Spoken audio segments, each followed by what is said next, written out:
I stood at the airport gate with my boarding pass trembling in my hand, looking at the flurry of families dressed in matching Christmas sweaters, and I didn't feel a single ounce of guilt, only a cold, hard sense of relief that I was finally choosing myself over a woman who viewed me as nothing more than an unpaid, high-stakes nanny. My mother had already texted me 3 times in the last hour asking if I'd picked up the extra-large boxes of gold standard diapers and the specific brand of organic apple juice the twins like, completely ignoring the fact that I had told her months ago I wouldn't be the sacrificial lamb for her perfect family Christmas this year. She had planned a full 10-day holiday extravaganza at her house, inviting my 2 older sisters and their total of 5 children, all under the age of 7, under the explicit, unspoken assumption that I would be the one doing the cooking, the cleaning, and the around-the-clock childcare, while the real parents drank wine and reminisced about their childhoods. I want to ask you right now, before I get into the weeds of how we got here, was I wrong for boarding a plane to a tropical island 3,000 miles away without telling a single soul in my family until my wheels touched the tarmac? Would you have stayed and let your Christmas be swallowed whole by 5 screaming toddlers, or would you have done exactly what I did? Understand why I ended up running away from home at 27 years old. You have to understand the dynamic of the Miller family. I'm the youngest of 3 daughters. My sisters, Sarah and Megan, are significantly older than me by 8 and 10 years respectively. Because of that age gap, I've always been treated like the help rather than a sibling.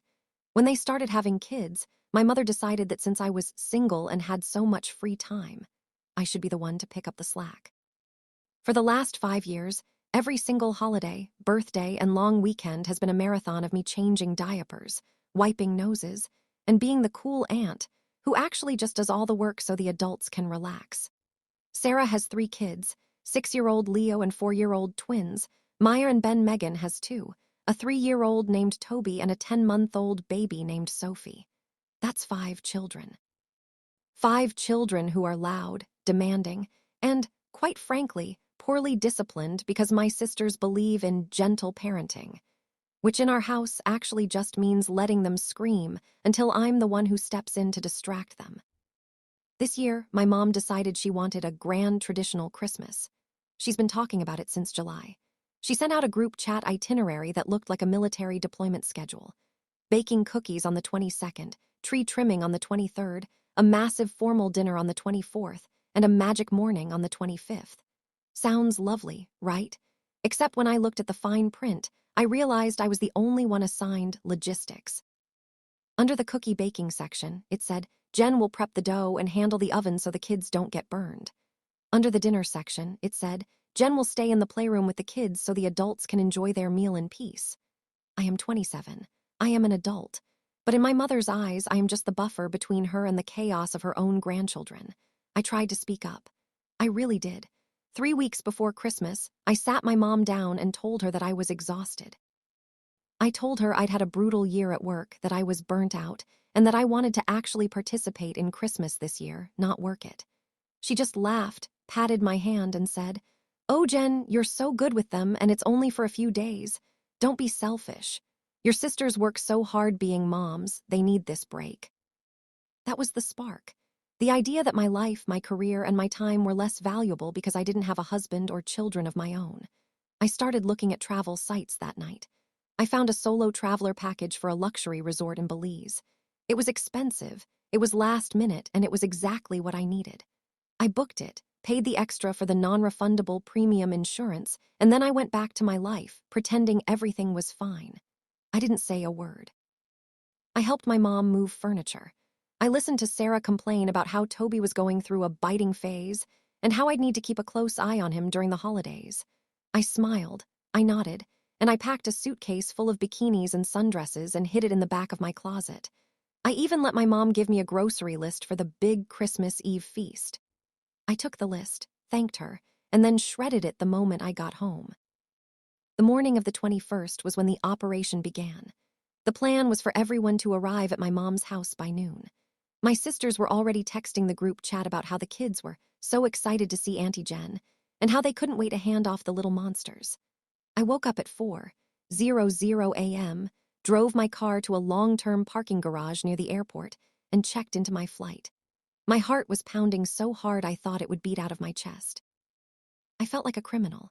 But then I remembered the last 5 years.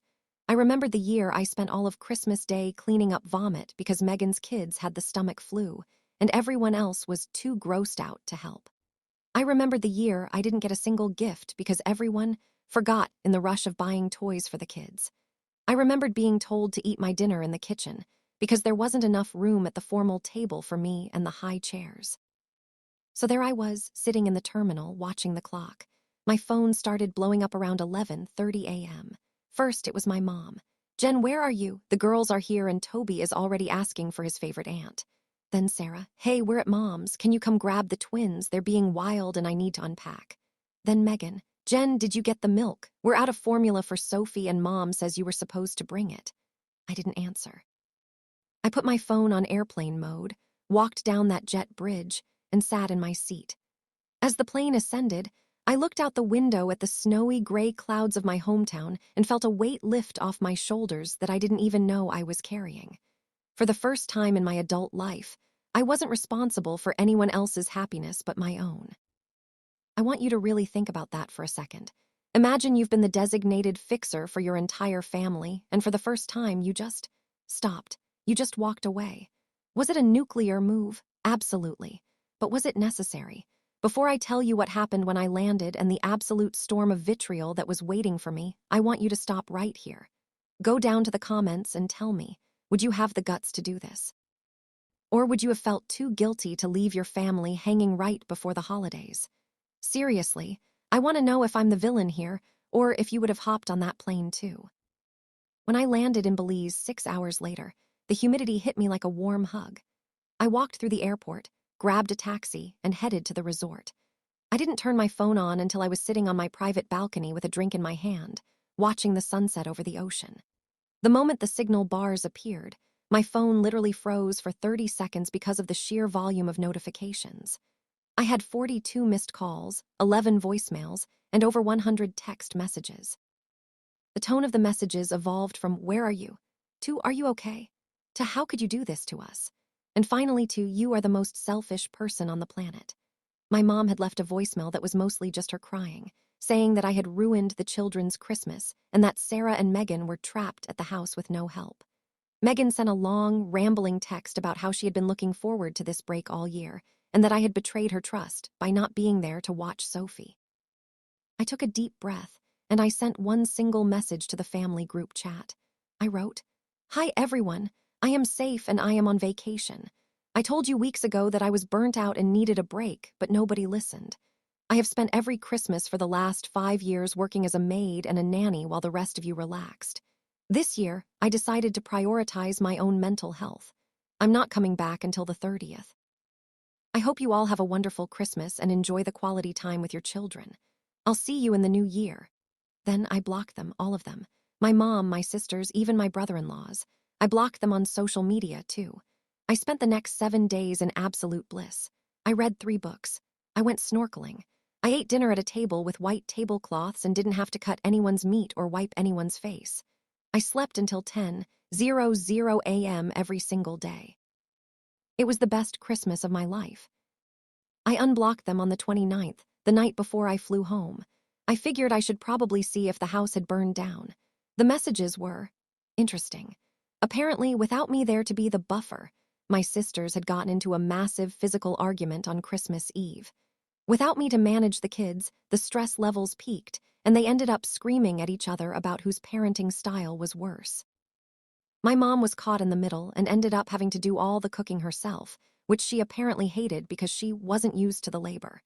They didn't even have the big formal dinner because everyone was too miserable to sit together.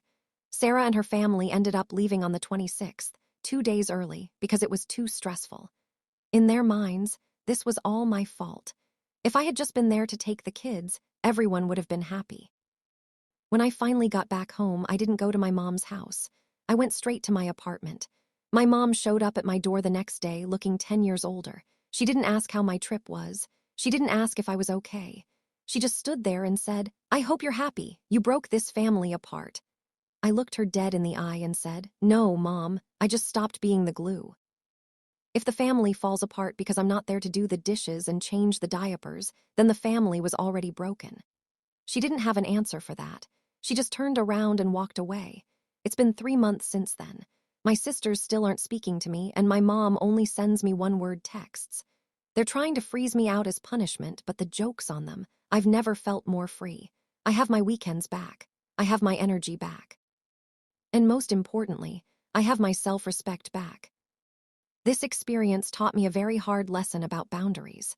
Sometimes, the people you love the most are the ones who will take the most from you if you let them. They didn't love me for who I was. They loved me for what I could do for them. By stepping away, I forced them to see the reality of their own lives, and they hated me for it because it's much easier to blame, selfish Jen, than it is to admit they are overwhelmed by the lives they chose. I don't regret a single second of that trip, and honestly, I'm already looking at flights for next Christmas. Maybe Japan this time. The moral of the story is that you are not a background character in someone else's life. You are the lead in your own, and you owe it to yourself to protect your peace, even if it means disappointing the people who think they own your time. Like this video if you think I made the right call by choosing the beach over the nursery, and subscribe if you want to hear more stories about people finally standing up for themselves. Share your final thoughts on this whole mess in the comments section. Was I the Grinch, or was this the ultimate Christmas miracle? I'll see you all in the next story.